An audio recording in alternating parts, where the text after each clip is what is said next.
ఇప్పుడు గౌరవనీయ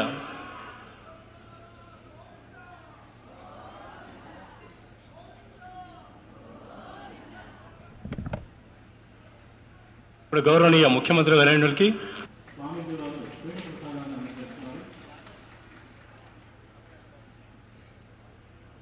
ఈరోజు స్వామీజీని ఇక్కడ నేను దర్శనం చేసుకోవడం నా అదృష్టంగా నేను భావిస్తున్నా. ఆయన ఆశీస్సులు తీసుకున్నా. ఆయన ఎప్పుడు కూడా ఒక మంచి మనసుతో ఆశీర్వదిస్తారు. సమాజం కోసమే ఆయన పనిచేస్తున్నారు.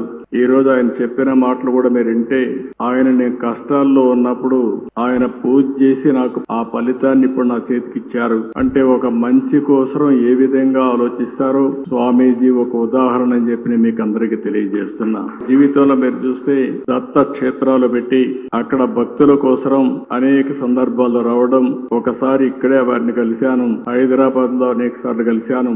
వారిని ఎప్పుడు కలిసినా ఎంత సమయం ఉన్నా అక్కడే ఉండాలి అనే మనశ్శాంతి ఆయన దగ్గర దొరుకుతుంది. అది ఒక అదృష్టం అని చెప్పి కూడా నేను మీకు తెలియజేస్తున్నా.